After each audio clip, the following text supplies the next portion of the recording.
à toutes et à tous, bienvenue dans Lyon Week-end. Merci de regarder BFM Lyon. Très heureuse de vous accompagner pour faire un tour de l'actu lyonnaise. Nous sommes le dimanche 11 décembre à la une de votre journal. Fête des Lumières ou match des Bleus, gros dilemme dans les rues de Lyon hier soir. Après l'exploit des Marocains, les supporters ont pu célébrer la victoire de la France face à l'Angleterre. Et en pleine Fête des Lumières à Lyon, il a fallu concilier les deux. Tout est quasiment bouclé, on connaît enfin la date pour le rachat d'OL Group. Ce sera pour le 19 décembre, c'est ce qu'a annoncé le club dans un communiqué. Bientôt la fin d'un long feuilleton entre reports et incertitudes. Un marché de Noël magique dans la cité médiévale de Pérouges. C'est tout le week-end. Chaque année, des milliers de personnes viennent se promener dans les rues pavées de ce village, classé parmi les plus beaux de France.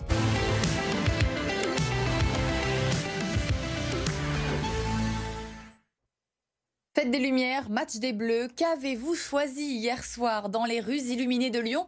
L'ambiance était toute particulière entre cette troisième soirée de Fête des Lumières et le quart de finale de la Coupe du Monde France-Angleterre. Certains ont fait un choix, d'autres ont réussi à concilier les deux. Amélie Duchamp.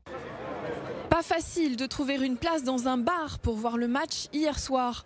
Certains cafés lyonnais n'ont pas diffusé la rencontre pour se concentrer sur la clientèle amenée par la Fête des Lumières. Alors contre mauvaise fortune bon cœur, de nombreux Lyonnais ont regardé le match à travers les vitres des bars.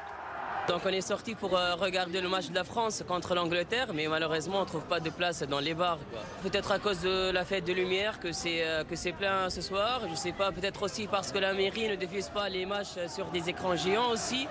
Donc c'est peut-être ça le problème, quoi. Certains Lyonnais plus organisés avaient réservé en amont. Ce bar a reçu les premières réservations il y a 10 jours en temps normal. Une trentaine de personnes peuvent y boire un verre. Mais ce samedi soir, la jauge était doublée. Salle comble et bière qui coule à flot. Des Lyonnais principalement pas particulièrement intéressés par la Fête des Lumières. Là pour l'instant on n'a que des footeux, vraiment. On sait ils sont là du début jusqu'à la fin du match. Ça rajoute pas grand monde avec la Fête des Lumières. Nous c'est vraiment l'événement sportif qui ramène l'effectif du bar ce soir. C'est beaucoup plus intéressant une clientèle foot que Fête des Lumières. Et au milieu de cette nuée de Lyonnais, des touristes venus du Doubs, eux font d'une pierre deux coups. On est venu passer un moment en famille, voir le match et après on va profiter de la Fête des Lumières. Après le match, on va à la Fête des Lumières. C'est la troisième mi-temps en fait, la Fête des Lumières. À quelques mètres de là, sur la place des Jacobins, beaucoup de touristes qui, eux, ont préféré se priver du match pour profiter des illuminations. Mais certains ont une technique pour faire les deux. Comme ces Grenoblois venus pour la première fois voir la Fête des Lumières, ils gardent tout de même un œil sur le téléphone pour le résultat du match. Les supporters se sont finalement rejoints sur la place Bellecour, où Fête des Lumières et Coupe du Monde se sont définitivement mêlés.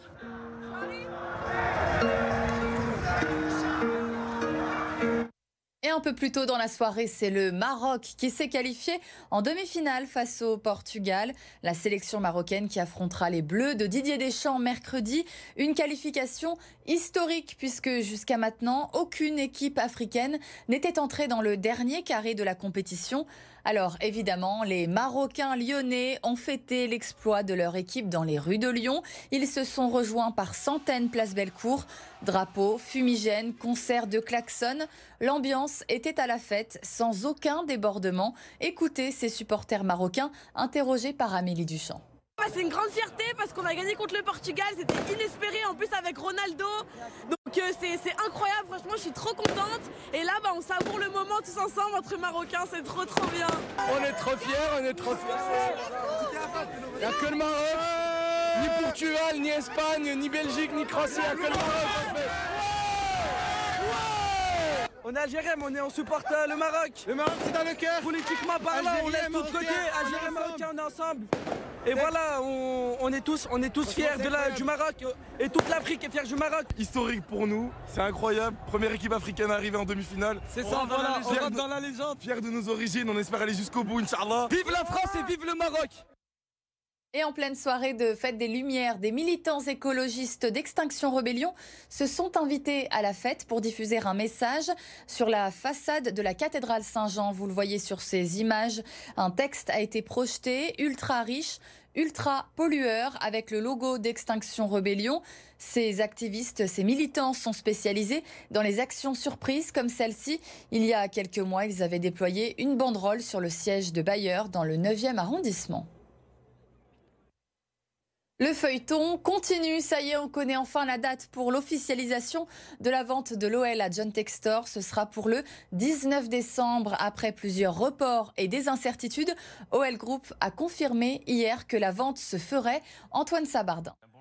Cette fois-ci, tout semble enfin et définitivement réglé. Le communiqué publié hier en fin de journée est pour une fois sans équivoque possible et sans annonce de report.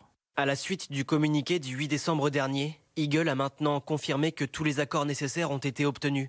Ce closing devrait intervenir le 19 décembre. La 24e étape, depuis le printemps dernier, le début des négociations entre l'OL et plusieurs investisseurs censés acquérir 40% des parts des Gones, sera donc, a priori, la dernière. L'américain John Textor doit dépenser en tout 800 millions d'euros, un montant qui doit couvrir le rachat des parts vendues, une augmentation du capital et surtout le rachat de la dette importante du club rhodanien. Le 19 décembre, tout devrait donc être enfin finalisé et l'OL pourra entrer dans sa nouvelle ère. Chez les filles, match choc ce soir en championnat. L'Olympique Lyonnais affronte le PSG à 21h au Groupama Stadium. Les joueuses de Sonia Bonpastor sont premières du classement, mais avec seulement 2 points d'avance sur les filles du PSG. Les détails avec Maxime Montiou et Louis Léger. C'est le genre de match qui peut déterminer l'issue d'une saison. Celui qu'il ne faut surtout pas perdre, celui qui changerait la face du début de saison des Lyonnaises en cas de victoire face aux Parisiennes. Effectivement, en cas de victoire, on aurait 5 points d'avance. On aurait une marge de manœuvre assez confortable. Mais on l'a vu dans ce championnat, cette année, tout est serré. Donc rien ne sera définitif. Rien de définitif, certes, mais une victoire donnerait beaucoup de confiance aux joueuses de l'OL. Si elles restent sur 5 succès consécutifs, elles n'ont pas oublié les contre-performances du mois d'octobre. Je pense que cette période nous a renforcés individuellement et collectivement. Parce malgré tout, on a limité la casse, même si personnellement, ça a été difficile. Et aujourd'hui, on commence à retrouver le LOL que j'aime bien, même si on a encore beaucoup à faire. Si les Fenotes ont remporté les 4 derniers affrontements, c'était à chaque fois par un but d'écart. Et nouveauté cette saison, il faudra réussir à marquer un but à Sarah Boidi. La gardienne, aux 13 saisons et 306 matchs dans les buts de l'OL, sera dans le camp du rival cette fois-ci. La voir sur un autre maillot, ça va forcément me faire bizarre. Parce que d'habitude, elle était toujours derrière moi et aujourd'hui, elle va être en face. Donc, mais c'est comme ça fait partie d'une carrière de sportif de haut niveau. Et c'est à nous de s'adapter. Elle donnera le meilleur d'elle-même et elle sait qu'on donnera le meilleur de nous-mêmes et que je vais donner le meilleur de moi-même pour gagner. Pour s'imposer et distancer les Parisiennes, Sonia Bonpastor pourra compter sur le retour d'Amandine Henry qui postule pour jouer ce choc. En rugby, première journée de Coupe d'Europe hier. Le Loup se déplaçait en Afrique du Sud pour affronter les Bulls de Pretoria. Et les hommes de Xavier Garbajosa se sont inclinés 42-36 après un match impressionnant. Antoine Sabardin.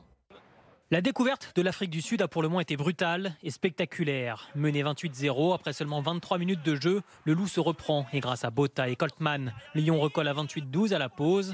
Malgré un nouvel essai sud-africain, le retour des vestiaires est à l'avantage des hommes de Xavier Garbajosa qui retrouvent du mordant. À l'heure de jeu, le score est de 35-29. Mais l'équipe de Pretoria, à l'emblème de taureau, remet un coup de collier. Lyon s'incline finalement 42-36, mais ramène tout de même 2 points de bonus de ce long déplacement, un moindre mal, avant de recevoir les Anglais des Saracens samedi au Matmut Stadium. Un marché de Noël magique dans la cité médiévale de Pérouges. C'est tout le week-end. Chaque année, des milliers de personnes viennent se promener dans les rues pavées de ce village classé parmi les plus beaux de France. Louis Léger. C'est un marché de Noël, pas comme les autres ici à Pérouges. Dans ces ruelles étroites typiques du Moyen-Âge, les visiteurs sont nombreux. Kevin et son ami profitent de l'occasion malgré le froid. J'en avais beaucoup parlé, moi j'étais déjà venu. On l'a eu en visitant très vite fait. Donc là c'était l'occasion de passer un petit peu plus de temps. On a pris des marrons chauds et une petite soupe. Et du coup on aimerait continuer un peu à visiter le marché, peut-être à faire 2-3 petites emplettes. Même chose pour ces retraités venus de Villefranche. Essayer de voir si on peut trouver des petites bricoles pour Noël et puis en même temps sortir de chez soi. Un village médiéval, on voit pas ça tous les jours quoi. Ce sont 60 exposants qui sont présents pour l'occasion. Entre quelques achats, les visiteurs passent ici au stand de vin chaud. Mireille, elle s'affaire chaque année à cette période depuis 23 ans pour préparer son fameux breuvage. Il faut des réchauds à gaz. des très grosses casseroles, grandes casseroles de grande capacité. Et nous préparons le vin chaud le vendredi pour le consommer le samedi soir et le dimanche.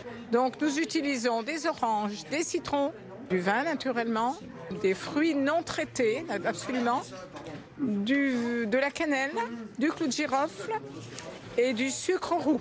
Pour Vincent et Mégane venus en famille, c'est l'heure de la dégustation.